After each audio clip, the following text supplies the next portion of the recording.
मथुरा में करीब 175 वर्षों से चली आ रही रामलीला की परंपरा दूसरी बार टूटी है। पिछली बार कोरोना संक्रमण की वजह से मथुरा में प्रसिद्ध रामलीला का मंचन नहीं हो पाया था। इस बार रामलीला कमेटी द्वारा समय पर व्यवस्थाएं न होने से रामलीला का मंचन नहीं हुआ है, जिसके चलते राम भक्तों और श्रद्धालुओं को ठेस पहुंची है। इस वर्ष रामलीला का मंचन न होने की वजह पूछने पर श्री रामलीला सभा के अध्यक्ष जयंती प्रसाद अग्रवाल और प्रधानमंत्री मूलचंद गर्ग ने कहा कि समय पर परमिशन नहीं मिल पाई, जिसकी वजह से व्यवस्थाएं नहीं हुई और रामलीला का मंचन नहीं हुआ। इस बार रामलीला का मंचन क्यों नहीं हुआ, रामलीला कमेटी के अध्यक्ष जयंती प्रसाद अग्रवाल और प्रधानमंत्री मूलचंद गर्ग से सुनिए क्या कहा उन्होंने। मथुरा की प्रसिद्ध रामलीला इस बार नहीं हो रही है। रामलीला की अगर हम बात करें मथुरा की तो करीब पौने 200 वर्ष का इतिहास माना जाता है। पिछली बार कोरोना की वजह से रामलीला नहीं हो पाई थी। इस बार क्यों नहीं हो पाई है, श्री रामलीला सभा के अध्यक्ष जयंती प्रसाद अग्रवाल जी मौजूद हैं यहाँ पर और प्रधानमंत्री मूलचंद गर्ग साहब भी हमारे साथ मौजूद हैं। सबसे पहले हम अध्यक्ष जी से बात करना चाहेंगे। पौने 200 साल का इतिहास है रामलीला का मथुरा का और बहुत ही प्रमुख और प्रसिद्ध रामलीला मानी जाती है। प्रवासी भारतीय भी मथुरा की रामलीला को देखने के लिए आते हैं। इस बार रामलीला का मंचन नहीं हो रहा है, क्यों? ऐसा है, कोरोना गाइडलाइन को देखते हुए कोविड-19 के हमने यहाँ, क्योंकि हमारी जो रामलीला है ये सिद्ध रामलीला है मथुरा की। इस रामलीला में क्यों एक से 75 साल से लगातार चलती आ रही है। पिछली साल भी कोरोना की वजह से नहीं हुई थी। हम लोगों का 1 महीने पहले से रिहर्सल शुरू हो जाता है।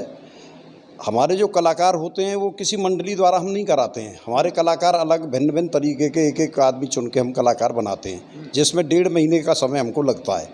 हमने प्रशासन को एक पत्र दिया था, हर साल हम अनुमति लेते हैं। प्रशासन ने कोविड-19 को देखते हुए अनुमति हमारी निरस्त कर दी थी। उसके बाद अनुमति आपको दे दी गई थी।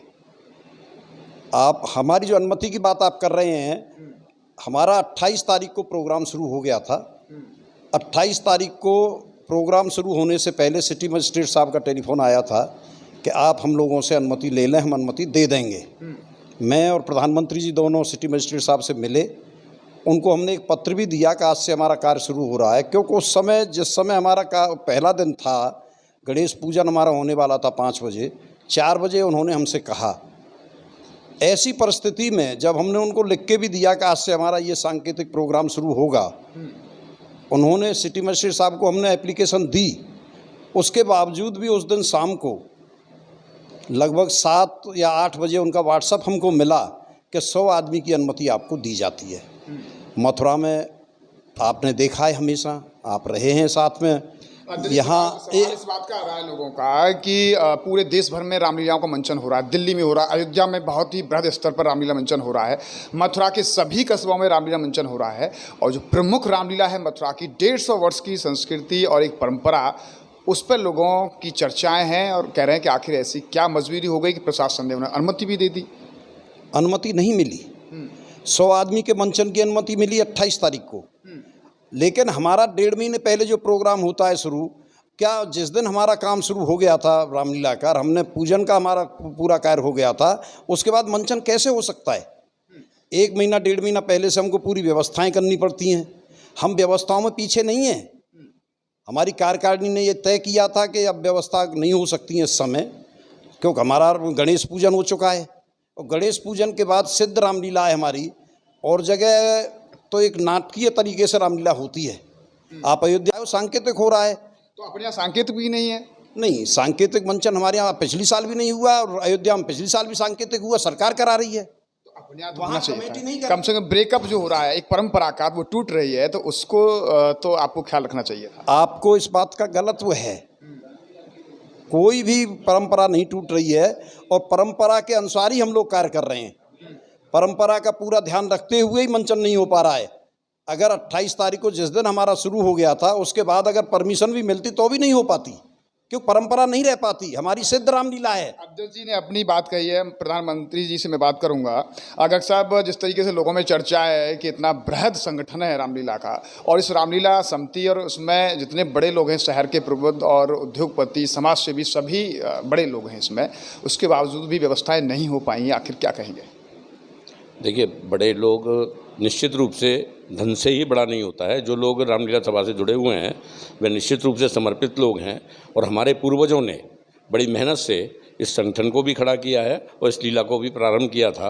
विषम परिस्थितियाँ भी आई थीं, उनमें भी लीलाएँ नहीं रुकी, लेकिन इस बार हमने जिस दिन तक ये कार्यक्रम प्रारंभ किया उस दिन तक भरसक प्रयास किया कि हम किसी भी तरह से इस कार्यक्रम को कर पाएँ, लेकिन प्रशासन से हमें कोई भी सहयोग इस तरह का प्राप्त नहीं हुआ कि हम जिससे कि कोविड नियमों का पालन करते हुए इसको संभव कर सकें। हमने उनसे कहा था कि आप 100 आदमी वाला प्रतिबंध हटा लीजिए। कारण उसका ये है कि हमारे रामलीला सभा के 800-900 तो आजीवन सदस्य हैं, तो 100 आदमी में तो हम ये कर ही नहीं सकते। अगर हम रामलीला करते हैं तो कम से कम 100 आदमी की टीम तो हमारी कार्यकर्ताओं की और मंच के कलाकारों की हो जाती है। तो हम कोई भी काम जिम्मेदार नागरिक होने के नाते ऐसा नहीं करना चाहते थे कि हम कानून का उल्लंघन करें। अगर सब सवाल ये है कि लोगों में ये संदेश भी है कि सब कुछ सब जगह रामलीला हो रही है। अब उन्हें ये नहीं पता कि परमिशन समय पर नहीं मिली, उन्हें ये नहीं पता कि समय पर परमिशन न मिले तो व्यवस्थाएं नहीं हो पाई। लोगों में मैसेज ये है कि आखिर इतना बड़ा संगठन, इतने बड़े लोग रामलीला में, अध्यक्ष जी स्वयं अपने आप में सफिशिएंट हैं सब कुछ करने में, उसके बावजूद भी इसका मंचन नहीं हो पा रहा है। आपकी तरफ से कोई लोगों में ये भी अवेयरनेस नहीं दी गई कि इस वजह से हम मंचन नहीं कर पा रहे हैं, या किस तरीके से लोगों के सुझाव भी नहीं लिए गए। तो इसमें लोगों में एक संदेश ये जा रहा है कि 250 वर्ष पुरानी परंपरा आखिर क्यों टूट रही है। मैं एक सम्मानित चैनल नियो न्यूज़ के को धन्यवाद देना चाहूँगा इस बात के लिए कि जो कमी हमारी रह गई कि हम सही मैसेज नहीं दे पाए, उसको उजागर करने के लिए, उसको प्रसारित करने के लिए आज आपने ये प्रयास किया है।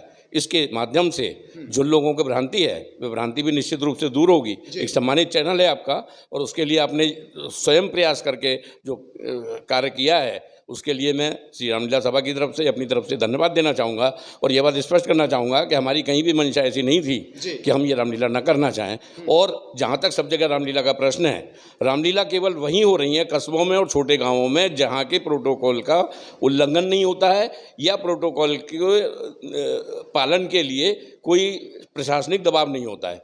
कि अगर सब जगह रामलीला हो रही होती है तो जितनी भी यहाँ की मंडलियाँ हैं, सारी बड़ी मंडलियाँ आज मथुरा में हैं, उनमें से कोई भी कलाकार बाहर नहीं गए हैं, जबकि मंडलियाँ कम पड़ जाती हैं, इतनी बुकिंग होती है। तो इससे भी ये सिद्ध होता है कि रामलीला बड़ी जगह पर कहीं भी नहीं हो रही है। जैसे आगरा है हमारा निकट का, आगरा में भी नहीं हो रही। ये मैं आपकी बात मान ली कि समय पर परमिशन न होने से व्यवस्थाएं नहीं हो पाई, लेकिन लोगों में तमाम तरह की चर्चाएं कि आखिर इतना बड़ा संगठन है, बजट अवेलेबल नहीं हो पाया, व्यवस्थाएं क्यों नहीं हो पाई, सब कुछ हो रहा है, इतना बड़ा जन्मोत्सव का कार्यक्रम इतना बड़ा हुआ, जगह जगह बड़े कार्यक्रम हुए, तो प्रोटोकॉल कहाँ रहा इसमें? देखिए, जो जन्मोत्सव का कार्यक्रम था वह शासकीय और प्रशासन का कार्यक्रम था, वह किसी संगठन ने नहीं किया। हम संगठन के द्वारा इस कार्य को करते तो हमें निश्चित रूप से जिम्मेदार नागरिक होने के नाते हमें नियमों का पालन करना चाहिए। उन्हीं नियमों का पालन करते हुए हमने मीटिंग बुलाई और मीटिंग में ये निर्णय हुआ, पूरी कार्यकारिणी की मीटिंग हुई थी। आपकी बात से मैं समझ गया। पब्लिकली क्या मैसेज देंगे कि आप यहाँ स्पष्ट नहीं कह पा रहे हैं, लोगों को समझाइए कि इस वजह से नहीं कर पाए, जो प्रोटोकॉल की बात छोड़िए, प्रोटोकॉल कहीं फॉलो नहीं हो रहा है, न सरकार कर रही न लोग कर रहे हैं, आप देख रहे हैं सब कुछ, एवरीथिंग इज खुला हुआ है। आप पब्लिक से अब क्या कहना चाहते हैं? मैं धर्मप्रेमी जनता से, जिनको कि ठेस लगी है, उनको ये बात स्पष्ट करना चाहता हूँ कि इसमें हमारी कहीं भी कोई न तो श्री रामलीला सभा की कमी रही, न उनके पदाधिकारियों की कोई कमी रही। हम लोगों ने अंत समय तक भरसक प्रयास यह किया कि जो कार्य हम पिछली बार नहीं कर पाए थे उसको कम से कम इस साल कर पाएँ। लेकिन जो परिस्थितियाँ रहीं वह परिस्थितियाँ यही रहीं, उसमें स्पष्ट रूप से लिखा हुआ था कि अगर कहीं भी कोई प्रोटोकॉल का उल्लंघन होता है तो उसके अध्यक्ष मंत्री उसके जिम्मेदार होंगे। हमने ये बात भी, हमें कहीं डर नहीं लगता है, हमें न जेल जाने से डर लगता है, न किसी भी पनिशमेंट से डर लगता है। धार्मिक कार्य हम कर रहे हैं, लेकिन जब हमने कार्यकारिणी की मीटिंग बुलाई और कार्यकारिणी की मीटिंग में सर्वसम्मति से ये पास किया गया कि नहीं, हमें जो कानून के हिसाब से हमें जो अनुमति पत्र मिला है, अगर हम उसमें संभव नहीं है, इस वजह से हमें ये नहीं करनी चाहिए। एक बार अंत में अध्यक्ष जी से और कहना चाहूँगा कि 250 साल पुरानी परंपरा पिछली बार कोरोना से नहीं हुई, इस बार भी नहीं, 2 बार नहीं हुई है, पब्लिकली क्या कुछ कहना चाहेंगे? ऐसा है, अभी आपने ये कहा था कि धन की कमी की वजह से ना हुई हो। धन की कमी की वजह से तो इसलिए नहीं कि आपको सब जाना, आप चर्चित चेहरे हैं, धन तो यहाँ कमी है ही नहीं सकता है। तो इसमें मैं आपको मैं नहीं कह रहा हूँ, ये लोग कह रहे हैं कि ऐसा तो नहीं है कि बजट नहीं आया हो। जहाँ जयंती प्रसाद अग्रवाल का नाम आ जाए वहाँ धन की कमी शब्द कहना अपने आप में दुर्भाग्यपूर्ण बात होगी। ऐसा है, मैं सभी जनता से, अपने धर्म प्रेमी जितने हमारे लोग हैं, उनसे ये अनुरोध करूँगा कि इसमें ना रामलीला सभा की कोई कमी है जी, ना पैसे की कहीं कोई कमी है। रामलीला सभा पे अपूर्व पैसा है, और न हो तो पैसा ऐसा नहीं है कि पैसे की जुटाने के लिए हमारे बहुत लोग, हमारे धर्म प्रेमी हैं जो हमको पैसा देते हैं। ये रामलीला सभा में जितने प्रोग्राम आज तक हुए हैं, वो रामलीला सभा का 1 रुपये खर्च नहीं हुआ, वो सब जनता ने ही पैसा दे के खर्च किया है। तो कहीं ऐसी भ्रांति नहीं है पैसे की और उसकी। सिर्फ 1 महीने 1.5 महीने पहले यदि काम होता, क्योंकि हमारी एक परंपरा है और परंपरा में सिद्ध रामलीला है हमारी, हम उस परंपरा को नहीं तोड़ना चाहते कि हमारी सिद्ध रामलीला एक नाटकीय ढंग से हो जाए, इसलिए ये सब नहीं हुआ। और जहाँ तक लोगों का कहना है, लोग कोई नहीं, लोगों से बात भी हुई है, सारे मीटिंग में तय करके, हमारी कार्यकारिणी 51 लोगों की है, कुछ हमारे उसमें संरक्षक महोदय अलग हैं, सब लोगों ने ये तय किया कि जो पिछली साल किया इस साल भी उसी तरह करें। और हम उम्मीद करेंगे राम जी से कि अगली बार कोरोना रहेगा ही नहीं, क्योंकि आज भी नहीं है कोरोना, तो आज भी नहीं है, तो अगली साल भगवान मौका देगा, बहुत बड़ी तरीके से, भव्य तरीके से करेंगे, कहीं उसमें कोई कमी नहीं आने देंगे। धन्यवाद। इससे हमारे साथ रहे श्री रामलीला सभा के अध्यक्ष जयंती प्रसाद अग्रवाल और प्रधानमंत्री मूलचंद गर्ग। आपने सभी बातें सुनी, लेकिन चर्चा इसलिए है कि रामलीला मथुरा की पौने 200 साल पुरानी परंपरा है, इस बार नहीं हुई, तो स्वाभाविक है चर्चा होना, क्योंकि जनपद के अन्य कस्बों में रामलीलाएँ हो रही हैं, मंचन हो रहे हैं। प्रतीकात्मक मंचन भी नहीं हुआ, क्योंकि रामलीला सभा द्वारा भी एक इस तरह की कोई एडवाइजरी या इस तरह का कोई ये जारी करना चाहिए था, लोगों तक एक मैसेज पहुंचना चाहिए था, क्योंकि तमाम लोगों में इस तरह की भ्रांतियां हैं कि आखिर किस वजह से नहीं हो पाई, क्या कारण हुआ, जबकि रामलीला सभा के अध्यक्ष और प्रधानमंत्री का कहना है कि समय पर परमिशन नहीं मिली, जिसकी वजह से व्यवस्थाएं समय पर नहीं हो पाई। भविष्य में भगवान श्री राम की लीला का मंचन और भव्य तरीके से होगा। हमें भी उम्मीद है, भले ही एक बार कोरोना से नहीं हो पाई, इस बार समय पर परमिशन या व्यवस्थाएं नहीं हो पाई, लेकिन अगली बार जरूर मथुरा की प्रसिद्ध रामलीला होगी। न्यूज़ पर्सन गोपाल जग्गा के साथ गोविंद भारद्वाज।